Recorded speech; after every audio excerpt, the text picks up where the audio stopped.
தமிழ்நாடு மற்றும் இந்தியாவினுடைய அந்நாடு அரசியல் சூழ்நிலைகளை உங்களோடு பகிர்ந்து கொள்வதற்காக பியோர் பாலிடிக்ஸ் அப்படின்ற இந்த ஒரு நிகழ்ச்சியை இன்னையிலிருந்து நம்ம ஆரம்பிக்கிறோம். இன்னைக்கு பியோர் பாலிடிக்ஸ் நிகழ்ச்சியினுடைய முதலாவது பாகம் முழுக்க முழுக்க அரசியல் சார்ந்த கருத்துக்களை மட்டும் பேசுவதற்காகத்தான் இந்த ஒரு நிகழ்ச்சி. இன்னைக்கு தமிழ்நாட்டில் நடந்திருக்கக்கூடிய மிக முக்கியமான சில அரசியல் விஷயங்களை நான் உங்க கூட பகிர்ந்துக்க போகிறேன். அதில் வந்து அண்ணன் திருமாவளவன் அவர்களுடைய பிறந்தநாள் கொண்டாடுறதாக இருக்கட்டும், தூய்மை பணியாளர்கள் குறித்து அண்ணன் திருமாவளவன் அவர்கள் சொன்ன ஸ்டேட்மெண்ட்டாக இருக்கட்டும், அதே மாதிரி நேற்றைக்கு செஞ்சியில் அண்ணன் சீமான் அவர்கள் பேசும்போது நிறைய கருத்துக்களை வந்து சொன்னார். நாம் தமிழர் கூட்டத்தில் சிறு சலசலப்பும் ஏற்பட்டுச்சு. அதுபோக அந்த மேடையில் தாவேக்காவையும் அதனுடைய அணில் குஞ்சுகளையும் அண்ணன் சீமான் அவர்கள் தான் அடித்து துவைச்சிருக்கிறாரு. அது குறித்து பேச இருக்கிறோம். அதுக்கப்புறமா இந்தியாவினுடைய ஜனாதிபதி துணை ஜனாதிபதி தேர்தலுக்கு தமிழ்நாட்டிலிருந்து சிபி ராதாகிருஷ்ணன் என்று சொல்லப்படக்கூடிய பாஜகவினுடைய மூத்த நிர்வாகி தேர்வு செய்யப்பட்டிருக்கிறார். இதெல்லாம் குறித்து தான் விரிவாக தெளிவாக பேச இருக்கிறோம். இது உங்கள் பியோர் பாலிடிக்ஸ். அன்பான உறவுகளுக்கு நான் அபூபக்கர். அண்மையில் அண்ணன் திருமாவளவன் அவர்களுடைய பிறந்தநாள் கொண்டாட்டத்தை விசிகாவினரும் அதனுடைய கூட்டணி கட்சிக்காரங்களும் கொண்டாடினாங்க.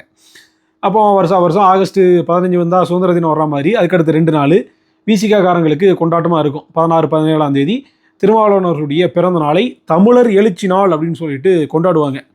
ஒரு கட்சியினுடைய தொண்டர்கள் அந்த கட்சியினுடைய தலைவருடைய பிறந்த நாளை கொண்டாடுவது இயல்பு தான்.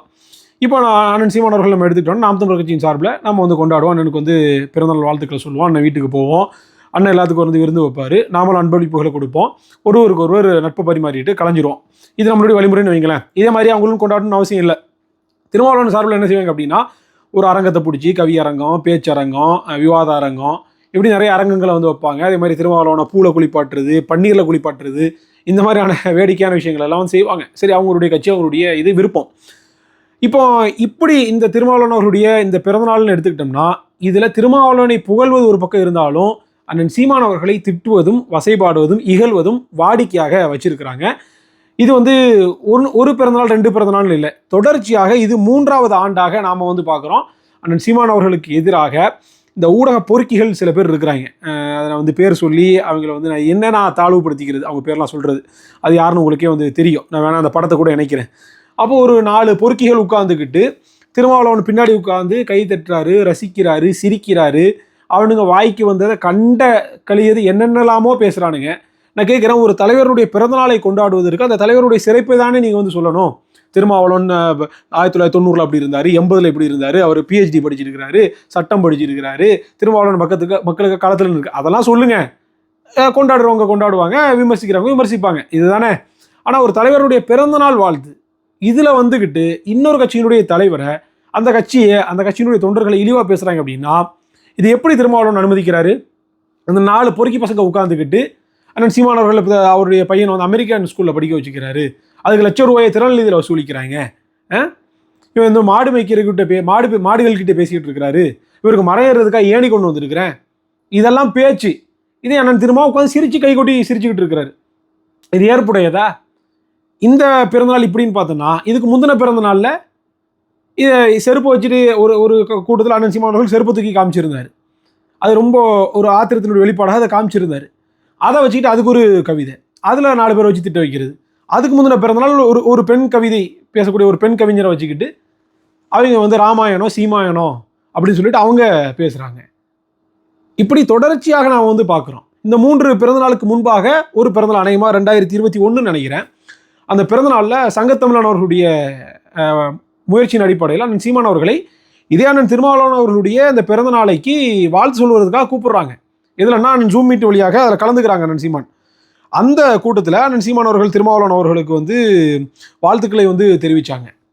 அதில் பங்கெடுத்ததுக்கு பிறகாக சுபவீர பாண்டியன் பேசுகிறாரு திருமாவளவனுடைய அதே ஒரு கூட்டத்தில் தான். நீங்கள் எப்படி சீமாவனை கூப்பிடலாம்? திருமாவளவன் போன்ற இவ்வளவு உயரிய நம்மளுடைய தோழர், இந்த தோழருடைய பிறந்த நாளைக்கு வாழ்த்து சொல்வதற்கு வேறு ஆளாக கிடைக்கவில்லை, நீங்கள் ரங்கராஜ் பாண்டேவை கூட கூப்பிடுங்க, ஆனால் சீமானை கூப்பிட்றாதீங்க. எப்படி பார்ப்பனர் அல்லாத ஒரு இயக்கம், நான் பிராமின் மேனிஃபெஸ்டோ, பார்ப்பனர்கள் தான் எங்களுடைய முதல் எதிரி, இதெல்லாம் பேசி போட்டு நீங்கள் ரங்கராஜ் பாண்டேயை கூப்பிட்றது பிரச்சனை இல்லையா, ஆனால் அண்ணன் சீமான் அவர்களை கூப்பிட்றது இவர்களுக்கு வந்து கசக்கு தான். இப்படி சுபவீர பாண்டியன் பேசினார். இதுக்கு பிறகாக என்னாச்சு நீங்கள் பாருங்க. இந்த 3 வருஷமாக அண்ணன் சீமான் அவர்களை திட்டிய ஒரு பிறந்தநாள் வாழ்த்து இந்த ஏற்பாடு செய்கிறது யார் தெரியுமா? வன்னி அரசு மண்டையில் இருக்கக்கூடிய வன்மம், அந்த சாக்கடை எல்லாம் இந்த பரதேசிகள், இந்த இந்த யூடியூப் பொறுக்கிகள், இந்த சோஷியல் மீடியா பொறுக்கிகள் கிட்ட அவர் வாயில் வழியாக வெளிப்படுது.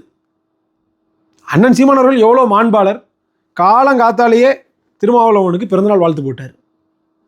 எப்படி போட்டிருக்காரு? சாதி ஒழிப்பு, சனாதன எதிர்ப்பு, சமத்துவம் ஆகிய தளங்களில் அயராது பணியாற்றி வரும் பேராளுமை முன்னாள் சட்டமன்ற உறுப்பினர், சிதம்பரம் நாடாளுமன்ற தொகுதியின் மக்களவை உறுப்பினர், விடுதலை சிறுத்தைகளின் தலைவர், பேரன்பிற்கிரிய அண்ணன் திருமாவளவன் அவர்களுக்கு அன்பு நிறைந்த பிறந்தநாள் வாழ்த்துக்கள் காலையிலே பதிவு போட்டார். எந்த இடத்துல அண்ணன் சீமான் அவர்கள் உங்களை விமர்சிச்சிருக்காங்க? இப்போ நான் பேசுகிறேன்ல, இதை கூட அண்ணன் சீமான் அனுமதிக்க மாட்டாங்க. அந்த அளவுக்கு அண்ணன் திருமாவளவனை மதிக்கிறாங்க. ஆனால் திருமாவளவனுடைய நிலைப்பாடு என்னவா இருக்குது? பேச விட்டு வேடிக்கை பார்க்குறது. ஏதாவது ஒரு பிறந்தநாள் விழாவில் இப்படி நடக்குது பேசலாங்க அப்படின்னா இதை ஏற்றுக்கிறலாம். சரி, வன்னியரசு ஏதோ பண்ணிட்டாரு, வேற ஏதோ கீழ்மட்ட பொறுப்பாளர் பண்ணிட்டாங்க, தெரியாதுன்னு. தொடர்ச்சியாக 3 வருஷம் நடக்குதுன்னா இது திருமாவளவன் தெரியாமல் நடந்துருச்சா? கவிதை படிக்க வச்சு சிரிச்சுக்கிட்டு இருக்காரு திருமாவளவன், கண்டிக்க வேண்டாமா? சரி, இதே நாங்கள் பேசுகிறீங்க, எங்களுக்கு எவ்வளோ நேரம் ஆகிப்போகுது? நாங்கள் ஒரு மேடை போட்டு ஒரு அரங்கம் போட்டு திருமாவளவனை கழுவி ஊற்றுறதுக்கு, திருமாவளவனுடைய பர்சனலை இழுத்து, திருமாவளவனுக்கு ஒரு பர்சனல் இருக்காது தெரியும்ல, அதை நாங்கள் பேச ஆரம்பித்தோம்னா, நேற்றைக்கு கூட நான் கேட்டேன், இந்த மாதிரி பேசுகிறாங்கன்னா அண்ணனுடைய பர்சனல் இழுத்து பேசுகிறாங்க, இது எப்படி அனுமதிக்கிறாங்க? அப்போ நம்மளும் இதுக்கு பதில் பேச சரியா வருமானம் அப்படின்னு. அவங்க என்ன வேணால் பேசிட்டு போகிறாங்கடா தம்பி, நம்ம பேசிடக்கூடாது அப்படின்னு சொல்கிறாங்க கட்சியினுடைய தலைமையில். அப்போ இதுதான் இவருடைய தரம். கேட்டால் சமூக நீதி, முற்போக்கு, பகுத்தறிவு, அம்பேத்கர் எல்லாம் பேச வேண்டியது. ஒரு பிறந்தநாள் வாழ்த்துல இன்னொரு கட்சி தலைவரை திட்ட வேண்டிய தேவை என்ன வந்துச்சு? அப்போ அவ்வளவு கீழான நிலைமையில இன்றைக்கு இருக்கிறாங்க. இது ஒன்றாச்சுதா. அடுத்து இதே திருமாவளவன் அவர்கள் நீங்கள் பாருங்க, ஒரு கட்டத்தில் அரசியல் கட்சி தலைவர்கள் ஒரு கொள்கையை மாற்றுவாங்க. ஒரு 3 வருஷம், 5 வருஷம், 2 வருஷம், அட்லீஸ்ட் 1 வருஷமாக எடுத்துப்பாங்க. ஒரு தேர்தலுக்கு ஒரு தடவை சட்டமன்றத்தில் ஒரு நிலைப்பாடு எடுப்பாங்க, நாடாளுமன்றத்தில் ஒரு நிலைப்பாடு எடுப்பாங்க. கருத்து முரண்கள் மாறும், அது இயல்பு தான். ஆனால் இப்போ என்னாச்சு அப்படின்னா, காலையில் ஒரு கருத்து, ராத்திரி ஒரு கருத்து, மறுநாள் காலையில் ஒரு கருத்து, இப்படின்னு போயிட்டு இருக்கிறாங்க. இப்படி நிறைய பேர் இந்த வைகோ மாதிரியான ஆட்கள் அந்த மாதிரி சண்டை அடிச்சுட்டு இருந்தாங்க. ஆனால் திருமாவளவனுக்கு என்ன வியாதி வந்துச்சோ தெரியல, அதே வியாதி திருமாவளவனுக்கு இப்போ பிடிச்சிருக்குது. நீங்கள் பாருங்கள், தூய்மை பணியாளர்கள் போராட்டம் குறித்து அண்ணன் திருமாவளவன் அவர்கள் ஒரு அறிக்கை விடுறாங்க. என்ன அறிக்கை அப்படின்னா, இது அறிக்கை விட்ட தேதி 14/8/2025. இந்த அறிக்கையில் தூய்மை பணியாளர்களின் கோரிக்கைகளை அரசு மீண்டும் பரிசீலனை செய்ய வேண்டும், தனியார் மயமாக்குவதை கைவிட்டு தமிழகம் தழுவிய அளவில் அவர்களை பணி நிரந்தரம் செய்ய வேண்டும். அதாவது இந்த தூய்மை பணியாளர்கள் போராடுறாங்கல்ல, இவருடைய கோரிக்கையை பரிசீலனை செய்யணுமா. தமிழ்நாடு தழுவிய அளவில் இந்த தூய்மை பணியாளர்களுடைய அந்த பணியை பணி நிரந்தரம் செய்யணும் அப்படின்னு சொல்லிட்டு 14ஆம் தேதி திருமாவளவன் அறிக்கை விட்டுருக்கிறார். பணி நிரந்தரம் கேட்டு தான் அவங்க போராடுறாங்க. தனியார் மையத்துக்கு எதிராகத்தான் அந்த தூய்மை பணியாளர்கள் போராடிட்டு இருக்கிறாங்க. இதே கருத்தை அண்ணன் திருமாவளவன் அவர்கள் காணொலி வாயிலாகவும் பேசியிருக்கிறார். தனியார்மயப்படுத்துவதை அரசு கைவிட வேண்டும்,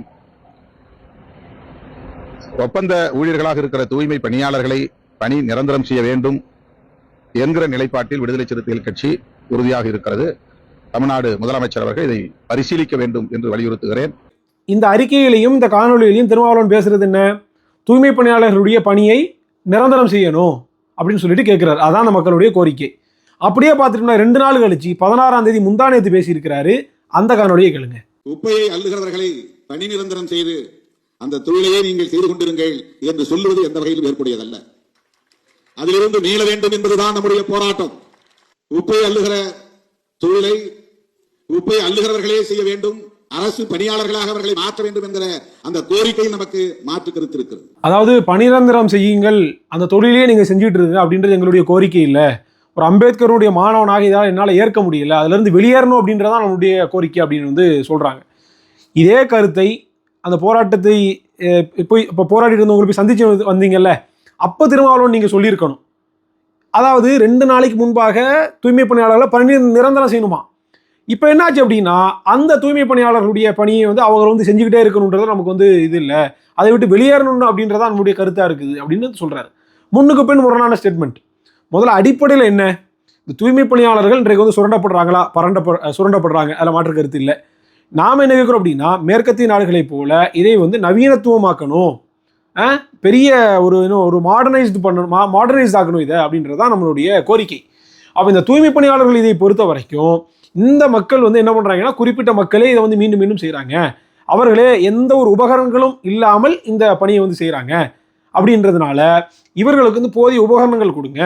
இதை வந்து இன்னும் மேற்கத்திய நாடுகள் போல நவீனமயமாக்குங்க. குப்பைகள்ன்றது ஒரே சமூகத்தை சேர்ந்தவர்கள் மட்டும் இல்லாமல் அதை வந்து பரவலாக்கணும். நவீன முறையில் செஞ்சோன்னா எல்லா நபர்களும் யார் யாரெல்லாம் அந்த வேலையை விரும்புகிறாங்களோ வந்து செய்வாங்க, மற்ற வேலையை போல் அதையும் வந்து செய்வாங்க அப்படின்றதான் நம்மளுடைய கோரிக்கையாக இருக்குது. இது போக இந்த மனித கழிவு மனிதனை அழுறாங்கல்ல, மேனுவல் ஸ்கேவெஞ்சிங், மலைக்குழிக்குள்ளாக இறங்கி அதில் வந்து மூச்சு முடிச்சு உள்ளே போய் அள்ளிட்டு வர்றாங்கல்ல, இந்த பணியை வந்து சட்டமே தவிர்த்துருச்சு, தடை செஞ்சிருச்சு. 2013 சட்டத்தின்படி இது தடை செய்யப்பட்டது. மனித கழிவை மனிதனை அள்ளக்கூடாது. ஆனால் நடைமுறையில் அப்படி இருக்குதா?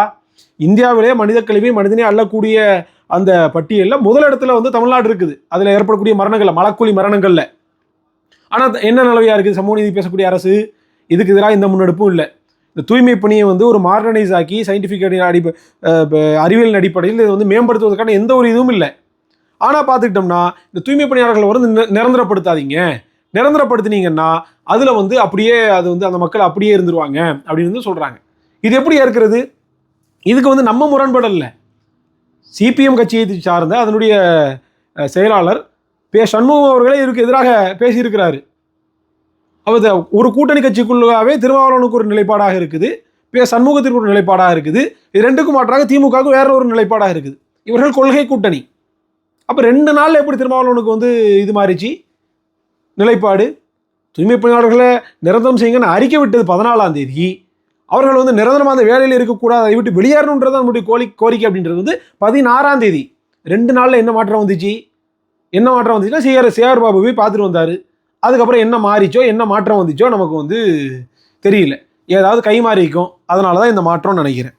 அப்போ திருமாவளவனுடைய இந்த பேச்சு வந்து நாளுக்கு நாள் திமுகவிற்கு முட்டு கொடுக்குறேன் என்கிற பெயரில் பட்டியல் சமூக மக்களையும் மற்ற மக்களையும் வந்து திமுக கிட்ட அடகு வைக்கக்கூடிய விதமாகத்தான் இருக்குது. அதனால் திருமாவளவன் அவர்களுடைய இந்த கபட நாடகத்தை தமிழ்நாட்டு மக்கள், குறிப்பாக பட்டியல் வகுப்பு மக்கள் நன்கு புரிந்து கொள்ளுங்கள். திருமாவளவனுடைய இந்த முகத்திலே வந்து கிழிஞ்சு தொங்கக்கூடிய காட்சிகளை நம்ம இதன் மூலியமாக பார்க்க முடியுது. இதாச்சுதா. அதுக்கப்புறம் நேற்றைக்கு வந்து செஞ்சியில் வந்து நாம் தமிழர் கட்சியின் சார்பாக ஒரு கூட்டம் நடந்துச்சு. அந்த கோனேரிக்கவுன் கோட்டையை வந்து என்ன பண்ணிட்டாங்க அப்படின்னா, அண்மையில் யுனெஸ்கோ வந்து மராத்திய மன்னர்களுடைய அந்த கோட்டை அப்படின்னு சொல்லிட்டு ஹெரிட்டேஜ் நகரமாக இதை பகுதியாக அதை வந்து அறிவிச்சிட்டாங்க. கோனேரிக்கவுன் கோட்டையாச்சு, அதை எப்படி நீ வந்து மராட்டிய மன்னர்களுடைய கோட்டைன்னு சொல்லலாம் அப்படின்னு சொல்லிட்டு அந்த கோட்டையினுடைய மீட்பு போராட்டம், ஒரு பொதுக்கூட்டம் வந்து நேற்றைக்கு வந்து நடந்துச்சு. அந்த கூட்டத்தில் நிறைய கருத்துக்கள் வந்து பேசப்பட்டுச்சு. வரலாற்று ரீதியாக நிறைய தரவுகளை நம்ம வந்து போட்டிருந்தோம். குறிப்பாக இந்த கோனேரிக்கவுன் இந்த கோட்டை இருக்குது, அந்த கோட்டையினுடைய வரலாறு என்ன, எப்படி கட்டினாங்க, எப்படி வந்துச்சு அப்படின்றதெல்லாம் ஒரு டாக்குமெண்ட்ரி ஃபிலிம் மாதிரி நம்ம வந்து தயாரித்து அதில் வந்து திரையிட்டு இருந்தோம். இப்போ இந்த கூட்டத்தில் அண்ணன் சீமான் அவர்கள் நிறைய கருத்துக்களை வந்து பேசியிருந்தாங்க. இந்த கூட்டத்தில் வந்து அண்ணன் சீமான் அவர்கள் பேசும்போது சிறு சலசலப்புகள் ஏற்பட்டுச்சு. அப்போ அண்ணன் சீமான் அவர்கள் மேடையிலிருந்து கீழே இறங்கி வர்றாங்க. வரும்போது கட்சியை சேர்ந்த ஒரு நபர் வந்து குறுக்க வர்றாரு. அவரை வந்து தள்ளி தான் விடுறார் அண்ணன் சீமான், நகர்ப்பா அப்படின்னு. அதில் கொஞ்சம் ஃபோர்ஸாக தள்ளி விட்டதில் அது வந்து காணொலியில் வந்து அடிக்கிற மாதிரி பதிவாகிடுச்சு.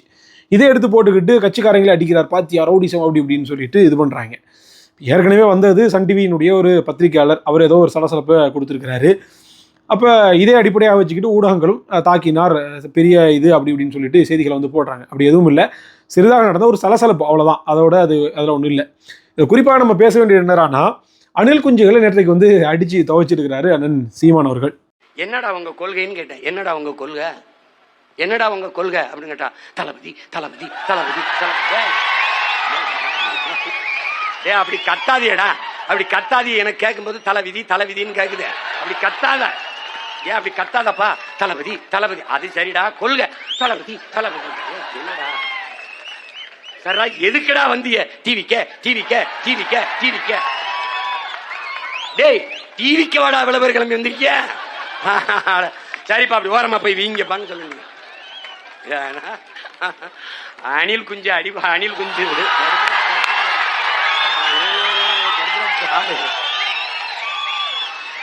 அது புலி வெறி கொண்டு வேட்டையாடி போகும்போது குறுக்கு மறுக்குமா ஓடும். அப்ப பத்திரமா மரத்துல ஏறி இருப்பா, போப்பா, போய் கிளை ஏறி குச்சி கொண்டு போ. அணிலே அணிலே ஓரமா போய் விளையாடு. அணிலே குறுக்க வராத. அணிலே ஒரு மானை, ஒரு காட்டு அருமைய, ஒரு காட்டு ஆடை வேட்டையாடி சாப்பிட்டா புலிக்கு மரியாதை. அணில போய் சாப்பிட்டா என்ன இருக்குது? நீங்க பாருங்க, இது வரைக்கும் தமிழ்நாட்டில் எத்தனையோ அரசியல் கட்சிகள் வந்து இருக்குது. ஏதாவது ஒரு கொள்கையை சொல்லுவாங்க. தமிழ் தேசியம், திராவிடம், கமலஹாசன் கூட மையோன்னு ஏதோ ஒன்று புதுசாக ஒன்று உருட்டினாரு, இந்திய தேசியம் பேசுவாங்க, இடதுசாரி வலதுசாரின்னு ஏதாவது ஒன்று பேசுவாங்க. இப்படி ஏதாவது ஒன்று இருக்கும். கொள்கையில் 1000 கருத்து முரண்பாடுகள் இருந்தாலும் அவரவர் கட்சிக்குன்னு ஒரு கொள்கை இருக்கும், ஒரு கோட்பாடு இருக்கும். ஆனால் எந்த கொள்கையும் எந்த கோட்பாட்டையும் அறிவிக்காமல் வெறுமனே தமிழ் தேசியம் ஒரு கண்ணு, திராவிடம் ஒரு கண்ணு, தின்னுபாரு பண்ணு அப்படின்ற மாதிரி எதுகை மோனையில் பஞ்சுடராகின் அடிப்படையில் ஒரு கொள்கையை வச்சுக்கிட்டு, அது கொள்கையே கிடையாது, ஒரு டைலாக், அந்த டைலாக் மட்டுமே அடிப்படையாக வச்சுக்கிட்டு ஒரு கட்சி வந்து கிட்டத்தட்ட 1-1.5 வருஷமாக செயல்பட்டு இருக்குது. அதுதான் தமிழக வெற்றி கழகம். தொடர்ச்சியாக நாம இந்த கட்சியினுடைய விஜயனுடைய இந்த செயல்பாட்டை வந்து பார்த்துக்கிட்டு இருக்கிறோம். சொல்லிக்கொள்ளும் விதமாக எந்த ஒன்றும் இல்லை. இன்னும் சொல்ல போனால் எந்த ஒரு விஷயமாக இருக்கட்டும், எந்த ஒரு ஸ்டாண்டோ ஒரு அறிக்கையோ ஒரு நிலைப்பாடோ எடுப்பதாக இருக்கட்டும், அரசியல் தேர்தல் ஓட்டு லாப நட்ட கணக்கை அடிப்படையாக வச்சு மட்டும்தான் இதை வந்து விஜய் வந்து முன்னெடுக்கிறார் அப்படின்றதான் நம்மளால் வந்து பார்க்க முடியுது. அதில் அஜித்குமார் விஷயத்தில் பண்ண அரசியலாக இருக்கட்டும், கவின்குமார் ஆணவ கொலையில் இவர்கள் வந்து கவின் செல்வ கணேஷா அவருடைய ஆணவ படுகொலையில் இவர் காத்த கள்ள மௌனமாக இருக்கட்டும், அதே மாதிரி வேங்கைகளுக்கு நேராக போறன்னாரு, இது வரைக்கும் போனதாக தெரியல. அதுபோக இப்போ இந்த தூய்மை பணியாளர்களுடைய போராட்டம் நேரில் போகாமல் அவர்களை வர வச்சு பார்த்ததாக இருக்கட்டும். இங்கே பாருங்க, ஊர் உலகத்தில் எத்தனையோ தலைவர்கள் இருந்திருக்காங்க, உலகம் முழுமைக்கு இருந்திருக்கிறாங்க. மக்கள் எங்கே போராடுகிறார்களோ அங்கே போய் தான் அரசியல் கட்சி தலைவர்கள், இயக்கத்துக்காரங்க, புரட்சிக்காரங்க, போராட்டக்காரங்க எல்லாருமே அங்கே போய் தான் ஆதரவு கொடுப்பாங்க. ஆனால் போராடுகிற மக்களை வீட்டுக்கு வர சொல்லி அவர்கள்கிட்ட கருத்தை கேட்டு இது பண்ணதெல்லாம் வந்து நம்ம ஆள் மட்டும்தான். அப்படி நிறைய கோமாளி கூத்துகள் விஜய் தரப்புல நடக்குது. தலைவன் தான் இப்படி இருக்கிறான் அப்படின்னு பார்த்தோம்னா தொண்டர்களாவது அப்படி இருப்பாங்க. நான் தெரிஞ்சே வந்து தொண்டர்கள் அப்படின்ற அந்த வார்த்தையை வந்து பயன்படுத்துகிறேன். ஏன்னா தொண்டர்கள், கேடர் அப்படின்ற அந்த வார்த்தை வந்து ரொம்ப வலுவான ஒரு வார்த்தை. ஒரு கட்சிக்கு, ஒரு இயக்கத்துக்கு அடித்தளம், ஆணிவர் அப்படின்றது இந்த தொண்டர் பலம் தான், தொண்டருடைய படை தான். ஒரு கட்சிக்கு தொண்டர்கள் எவ்வளவு வலுவாக இருக்கிறாங்களோ அந்த கட்சி அந்த அளவுக்கு வலுவானதாக இருக்கும். அதாவது ஒரு கட்சி அப்படின்றது ஒரு ஆலமரம் அப்படின்னு வச்சுட்டா கூட அந்த ஆலமரத்தினுடைய வேர் அப்படின்றது வந்து இந்த தொண்டர்கள் தான். இப்போ இந்த தொண்டர்கள் எப்படி இருப்பாங்க அப்படின்னு பார்த்துட்டோம்னா, அடிப்படை அரசியல் புரிதலோட, நாட்டு நடப்பு தெரிஞ்சு இது மாதிரி தான் இருப்பாங்க. ஆனால் இந்த தாவேக்கானுடைய தொண்டர்கள் எப்படி இருக்கிறாங்கன்னு பார்த்தா, விஜய்கள்லாம் அப்பண்டா நாங்கள் அப்படின்ற மாதிரி சர்க்கஸ் காட்டக்கூடிய வேலைகளை தான் காமிக்கிறாங்க. ரொம்ப கோமாளித்தனமான ஒரு தொண்டர்களாகத்தான் இருக்கிறாங்க. இன்னும் சொல்ல போனால் இவர்கள் இன்னும் தொண்டர்களாக பரிணாம வளர்ச்சி அடையில் இன்னும் விஜயனுடைய ரசிகர்களாக இருக்கிறாங்க அப்படின்றத நம்மளால் வந்து பார்க்க முடியுது. ஏன்னா நீ பாருங்க, விஜயனுடைய ரசிகர்களாக இருந்தாங்க. விஜயனுடைய படம் வரும், அப்போ 120 அடிக்கு 130 அடிக்கு கட் அவுட் வைப்பானுங்க. கட் அவுட் வைக்கும்போது மேலே போய் ஏறி கீழே வந்து விழுந்து சாவுவானுங்க. கட் அவுட்டுக்கு மேலே போய் பாலை ஊற்றுவானுங்க. அது மாதிரி இவ்வளோ பெரிய ராட்சச மாலைகளை இது பண்ணுவானுங்க. அது மாதிரி இந்த பறவை காவடி முதுகில் இது குத்திட்டு எடுப்பானுங்க. இப்படி நிறைய கேலி கூத்துகள், மண்சோறு சாப்பிட்றது அப்படி இப்படின்னு நிறைய கோமாளித்தனங்கள், மூட நம்பிக்கையான செயல்கள் நடக்கும். இப்போ அரசியல் கட்சிக்கு வந்தாச்சு. அது நடிகனுக்கு ரசிகனாக இருக்கும்போது அப்படி செஞ்சேன். இப்போ தலைவனுக்கு தொண்டன் ஆகியாச்சு அப்படி தானே சொல்கிறீங்க. தலைவர் தளபதி வெற்றி தலைவர்ல சொல்றீங்க. அப்போ வெற்றி தலைவருக்கு இந்த நபர்கள் எல்லாம் தொண்டராகியாச்சு. இப்போ தொண்டன்றவன் எப்படி இருக்கணும்? குறைந்தபட்சம் ஒரு அரசியல் புரிதல் அடிப்படையாக இருக்கணும்ல. இவங்க என்ன பண்ணுறானுங்க அப்படின்னா, இந்த மாநாட்டுக்கு பந்தக்கால் நடுறானுங்க. எது? ஐயர்களை வச்சு பூஜை செஞ்சு. இதுக்கெல்லாம் அம்பேத்கர், பெரியார், இப்போ ராமசாமி எல்லாம் இவர்களுக்கு வந்து முன்னோடிகள், கொள்கை வழிகாட்டிகள். என்ன பண்ணுறானுங்க? ஐயர்களை வச்சு பூஜாரி பண்ணி இது பண்ணுறானுங்க. இதுவே அடிப்படையில் மதச்சார்பின்மைக்கு எதிரானது. எந்த கட்சியினுடைய இதுலையும் இந்த பந்தக்கால் நடுறதுலாம் வந்து நடக்காது. எக்ஸப்ட் பிஜேபியில் வேணால் அந்த மாதிரி நடக்கலாம், மற்ற கட்சிகள்லாம் நடக்காது. ஏன்னா மதச்சார்பின்மையை பாதுகாக்கக்கூடிய கட்சிகள்.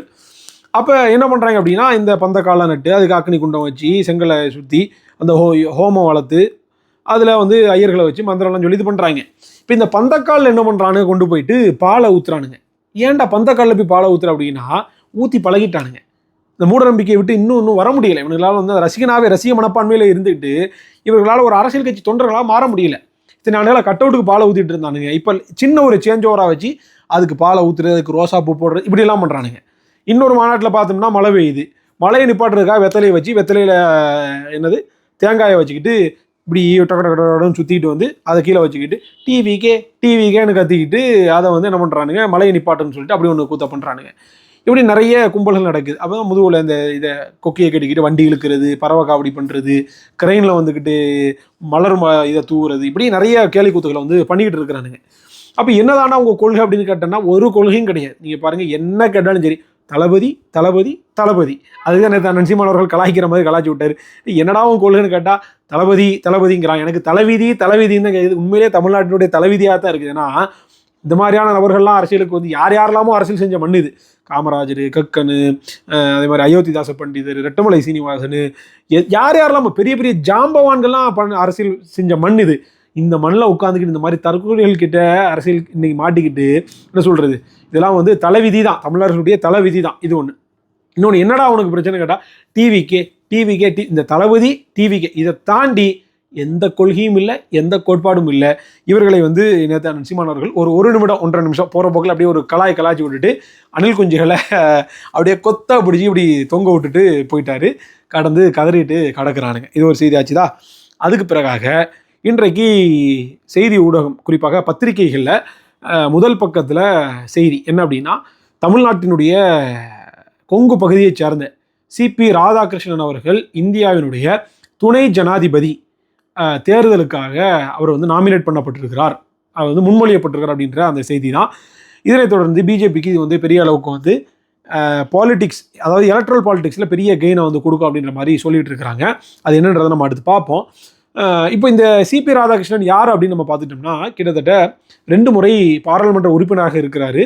அதில் குறிப்பாக 1999 தேர்தலில் இவர் வந்து பாராளுமன்ற வேட்பாளராக களமிறக்கப்பட்டார். எங்கே அப்படின்னா கோயம்புத்தூரில். யாருக்கு எதிராக அப்படின்னா, ஐயா நல்லக்கண்ணு இருக்கிறார்ல, சிபிஐ, இன்னைக்கு திமுக கூட்டணி கட்சியில் இருக்குதுல்ல, அந்த சிபிஐ கட்சியினுடைய வேட்பாளராக நல்லக்கண்ணு கோயம்புத்தூரில் நிற்கிறாரு. அந்த நல்லக்கண்ணு எதிர்த்து தான் இந்த சிபி ராதாகிருஷ்ணன் பிஜேபி சார்பில் களமிறக்கப்படுறார். இதில் என்ன பெரிய கேலிக்கூத்து, வரலாற்று என்ன சொல்கிறது, வரலாற்று அசிங்கம் அப்படின்னு சொன்னோம்னா, ஒரு மனித புனிதர், எந்த ஒரு அப்பழுக்குமற்ற ஒரு நபர், அரசியலில் குறைய சொல்ல முடியாத ஒரு நபர் ஐயா நல்லக்கண்ணு. இந்த நல்லக்கண்ணுவை தோற்கடிப்பதற்காக பிஜேபியோட கூட்டணி வைத்து 1999 பாராளுமன்ற தேர்தலில் இந்த சிபி ராதாகிருஷ்ணனுக்கு ஓட்டு கேட்டு இவரை பாராளுமன்ற உறுப்பினராக்கி இவருக்கு எதிராக போட்டியிட்ட ஐயா நல்லக்கண்ணு அவர்களை தோற்கடித்து படுபாதக வேலையை செய்த கட்சி எது தெரியுமா? திமுக.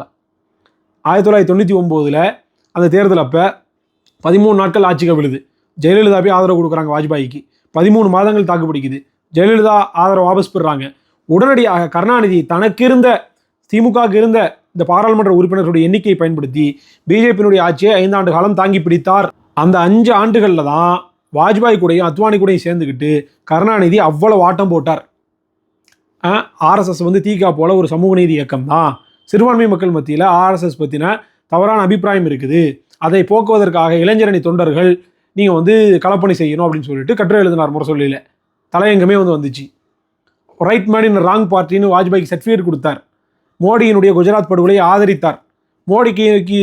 மோடிக்கு எதிரான நம்பிக்கையில்லா தீர்மானம் பாராளுமன்றத்தில் வந்தபோது அதுக்கு எதிராக ஓட்டு அளித்து மோடியினுடைய ஆட்சியை தாங்கி பிடித்தது இந்த கருணாநிதி. மோடி கௌரவ யாத்திரை நடத்தினார். அந்த கௌரவ யாத்திரையில் குஜராத்தில் அகமதாபாத்தில் என்ன பண்ணுறாரு அப்படின்னா, எஸ்எஸ் பழனிமாணிக்கத்தை அனுப்பி அந்த கௌரவ யாத்திரையில் கலந்து கொள்ள செய்தவர் இந்த கருணாநிதி. குஜராத்தினுடைய இந்த இனப்படுகொலை, இஸ்லாமியர்கள் மீதான இந்த இனப்படுகொலை குறித்து கேட்கும்போது அது அந்த மாநிலத்தினுடைய உள் விவகாரம் என்று தட்டி கழித்தது அந்த காலகட்டத்தில் தான். இப்படி எல்லா படுபாதக செயலையும் செய்துவிட்டு அந்த 99 தேர்தலில் என்ன பண்ணுறாரு அப்படின்னா, நல்லக்கண்ணுவை தோற்கடித்ததும் இதே கருணாநிதியும் திமுகவும் தான். இன்னைக்கு சிபிஐ கட்சிக்காரங்க திமுக கூட இருந்துக்கிட்டு கொஞ்சம் குழாவிக்கிட்டு இருக்கிறாங்க. அப்போ 2 முறை பாராளுமன்ற உறுப்பினராக தேர்ந்தெடுக்கப்பட்டார். அதே மாதிரி இந்த சிபி ராதாகிருஷ்ணன் என்ன பண்ணார் அப்படின்னா, ஆளுநராகவும் இருந்தார் தெலுங்கானாவுக்கு, ஜார்க்கண்டுக்கு.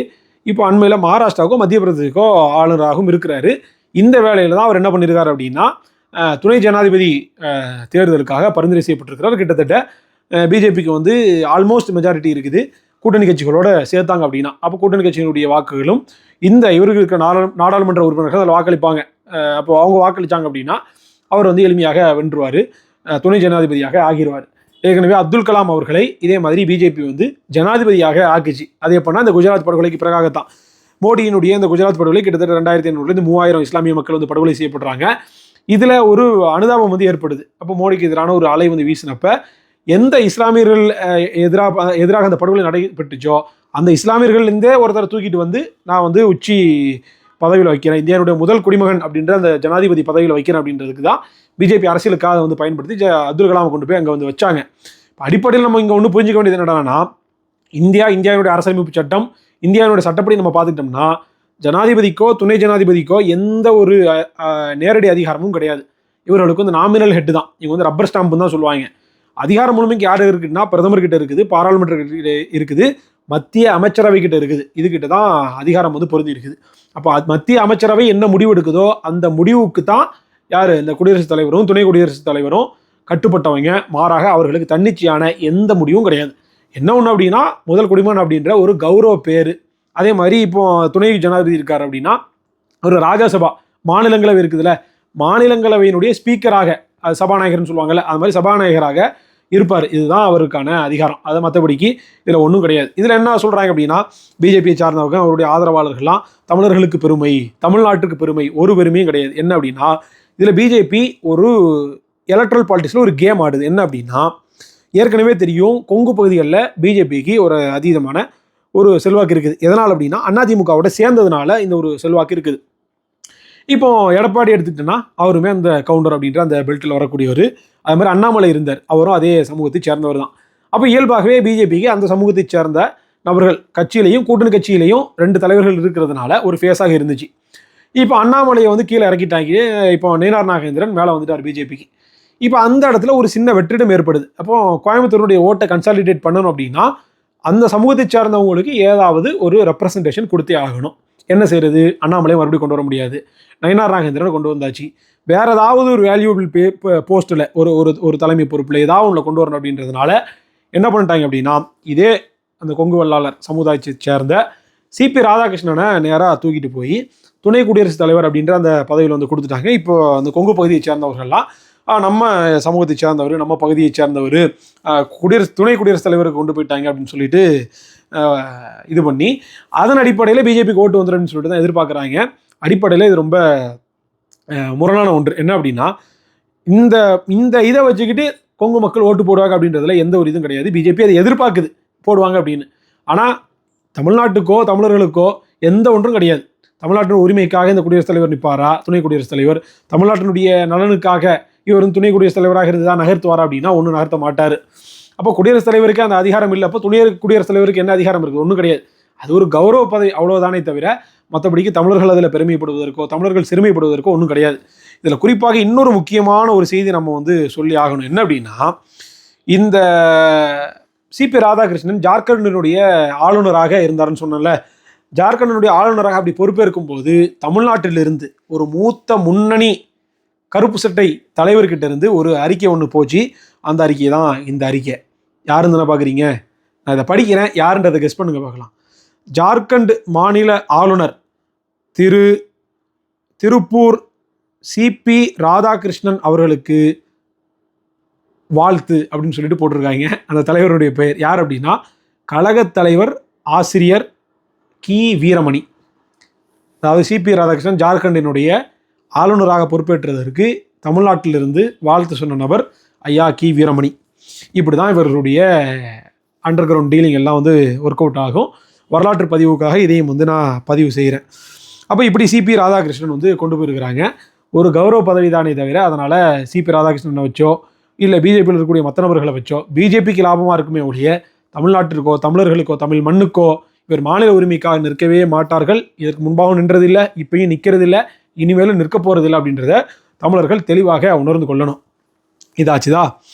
இறுதியாக என்ன ஒன்றே ஒன்று, சிபிஐ சார்பில் ஒரு மாநாட்டை வந்து முன்னெடுக்கிறாங்க. அதாவது இந்திய கம்யூனிஸ்ட் கட்சி வெல்க ஜனநாயகம் எழுச்சி மாநாடு அப்படின்ற இந்த ஒரு மாநாடு. இந்த மாநாட்டினுடைய போஸ்டர் எனக்கு ஒரு சின்ன உறுத்தலை வந்து கொடுத்துச்சு.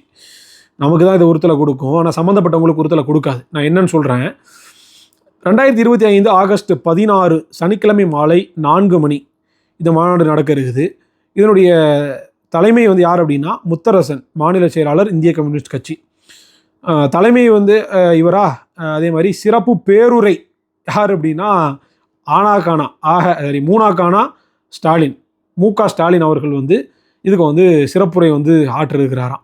இதில் கலந்து கொள்ளக்கூடிய நபர்கள் அப்படின்ற அந்த பேரை வந்து போட்டிருக்கிறாங்க. அதாவது ஒரு கூட்டணி கட்சி ஒரு கட்சி இதெல்லாம் போடுறது அப்படின்னா சீனியாரிட்டி அடிப்படையில் தான் இந்த பேர்கள் எல்லாம் வந்து போடுவாங்க. ஆனால் கம்யூனிஸ்ட் கட்சிக்கு அதில் வந்து தெரியலன்னு நினைக்கிறேன். அது பாட்டுக்கு பேர்களை வந்து போட்டு வச்சுருக்கிறாங்க. அதில் முக்கியமாக ஒரு பேரை வந்து நம்ம பார்க்கணும். அதில் தான் என்ன வித்தியாசம் இருக்குது அப்படின்றத நீங்கள் வந்து கண்டுபிடிக்கணும். நீங்கள் பாருங்கள், முதலாவது பேர் வந்து வீரமணி, சிறப்புரையாற்றுவோர் அப்படின்னு சொல்லிட்டு பட்டியல் போட்டிருக்கிறாங்க. வீரமணி காங்கிரஸினுடைய செல்வ பெருந்தகை, சிபிஎம்னுடைய சண்முகம், அதே மாதிரி விசிகா சார்பில் திருமாவளவன், அது என்ன கட்சி, கொங்கு நாடு மக்கள் கட்சி, அது சார்பில் ஈஸ்வரன், அதே மாதிரி தமிழக வாழ்வுரிமை கட்சி சார்பில் வேல்முருகன், இந்த 5-6 பேரை வந்து முதல் இதில் போட்டிருக்கிறாங்க.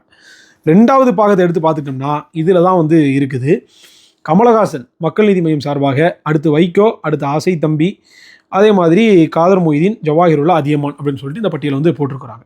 நீங்கள் பாருங்கள், வைகோட பேர் பின்னாடி இருக்குது, காதர் மொய்தீன் பேர் பின்னாடி இருக்குது, ஜவாஹிருல்லா பேர் பின்னாடி இருக்குது, அதியமானுடைய பேர் பின்னாடி இருக்குது. நான் இப்போ கேட்குறேன், சீனியாரிட்டி அடிப்படையில், அரசியல் அனுபவத்தின் அடிப்படையில், இந்த அடிப்படையிலாம் பார்த்துக்கிட்டோம்னா வைகோவை விட, காதர் மொய்தீனை விட, எந்த காதர் மொய்தீன் அண்மையில் தகைசால் தமிழர் விருது வாங்கினார்ல அந்த காதர் மொய்தீன், அவரை விட, ஜவாஹிருல்லாவை விட கமலஹாசன் சீனியரா? திமுக கூட்டணிக்கு ஓடா உழைக்கிறாங்க. 2017 கிட்டத்தட்ட 8 வருஷம் ஆகி போச்சு. காதர் மொய்தீனாக இருக்கட்டும், ஜவாஹிருல்லாவாக இருக்கட்டும், வைகோவாக இருக்கட்டும், எல்லாரும் அப்போ இருந்து உழைக்கிறாங்க. ஆனால் இவர்களெல்லாம் தாண்டி என்ன பண்ணுறாங்க, கம்யூனிஸ்டுகளுக்கு கமலஹாசன் வந்து ரொம்ப வேண்டப்பட்டவர் ஆகிட்டார். வயசின் அடிப்படையில் பார்த்தாலும் சரி, அரசியல் சீனியாரிட்டி படி பார்த்தாலும் சரி, கமலஹாசன் பின்னாடி தானே வரணும். கமலஹாசன் இவர்களுக்கெல்லாம் முன்னாடி போனதுக்கான காரணம் என்ன? பேர் என்ன வித்தியாசம்? நூல் வித்தியாசமா, இல்லை வேறு ஏதாவது காசு வித்தியாசமா, இல்லை கமலஹாசன் வெள்ளையாருக்காருன்றதுக்காக போட்டிங்களா? எதுக்காக போட்டிங்க? நீங்கள் பாருங்கள், நான் கேட்குறேன், இந்த ஜவாஹிருல்லா, இந்த காதர் மொய்தீன் இவங்கெல்லாம் இருக்காங்கல்ல, கமலஹாசன் கூட கூட்டணி சேர்ந்து கும்மி அடிக்கிறீங்களா? வெக்கமா இல்லையா? ஏராம் படம் எடுத்து, உன்னை போல ஒருவன் படம் எடுத்து, அதே மாதிரி விஸ்வரூபம் படம் எடுத்து, இஸ்லாமியர்களை தீவிரவாதிகளை சித்தரிச்சார்னு போஸ்டர் ஒட்டினியே, கொடி பிடிச்சியே, கோஷம் போட்டியே, ஆர்ப்பாட்டம் பண்ணியே, முற்றுகை பண்ணியே, இன்றைக்கு அதே கமலஹாசன் கூட சேர்ந்துக்கிட்டு கூட்டு கும்மி அடிக்கிறீங்களா? வெக்கமா இல்லையா? நான் கேட்குறேன். அப்போ நீங்கள் பாருங்கள், இன்றைக்கி வந்து எல்லாத்தையும் அடக்க வச்சாச்சு. அதாவது 2019 தேர்தலில் மனிதநேய மக்கள் கட்சிக்கு எந்த ஒரு அங்கீகாரமும் இல்லை, சீட்டும் கொடுக்கல, ஒன்றும் கொடுக்கல. 24 தேர்தலையும் ஒன்றும் கொடுக்கல. ஆனாலும் இலவச ஆதரவு கொண்டு போய் கொடுத்தாச்சு. 2 சீட்டு 21 தேர்தல், அதுவும் உதயசூரியன் சின்னத்தில். ஆனால் நேற்றைக்கு கூட்டணிக்கு வந்த கமலஹாசனுக்கு இன்றைக்கி ஒரு ராஜ்யசபா எம்பி நேராக கமலஹாசன் போயிருக்கிறார். அப்போ திமுக உங்களை எந்த லட்சணத்தில் வச்சுருக்குது? திமுக எந்த நிலையில் உங்களை வச்சுருக்குது? நீங்கள் திமுகவுக்கு போய் இவ்வளோ முட்டு கொடுக்குறீங்களே, வெக்கமா இல்லையா? அப்போ சிபிஐயாக இருந்தாலும் சரி, இல்லை திமுகவாக இருந்தாலும் சரி, இந்த காதர் மொய்தீனையும், ஜவாஹிருல்லாவையும், வைகோவையும், இவர்களெல்லாம் நான் சொல்ல விரும்பலை, ஆனாலும் சொல்கிறேன், அல்லக்கைகளாக வச்சுருக்குது. இது தெரியாமல் இந்த கும்பல் மாறி மாறி முட்டு கொடுத்துட்டு இருக்கக்கூடிய காட்சிகளை வந்து பார்க்குறோம். இப்போ தமிழ்நாட்டினுடைய முக்கியமான அரசியல் நிகழ்வுகள் பல விஷயங்களை நான் வந்து கவர் பண்ணிட்டேன்னு நினைக்கிறேன். இப்படி தான் இருக்குது தமிழ்நாட்டினுடைய அரசியல். மிக மோசமான நிலைமையில் எப்பாடுபட்டாவது சரி ஸ்டாலினையும், ஸ்டாலின் குடும்பத்தையும், திமுகவையும் காப்பாற்றிடணும். நமக்கு ஒரு சீட்டு, 2 சீட்டு, 4 சீட்டு இது வந்தால் போதுன்ற நிலைமையில தான் இவங்க வண்டி ஓட்டிகிட்டு இருக்கிறாங்க. தொடர்ச்சியாக இவர்களுடைய முகத்திரையை அம்பலப்படுத்துவோம். தொடர்ந்து இணைந்திருங்கள். பியூர் பாலிடிக்ஸின் வழியாக அண்ணநாடு அரசியலை நான் வந்து உங்களோட பேசுகிறேன். நன்றி, வணக்கம்.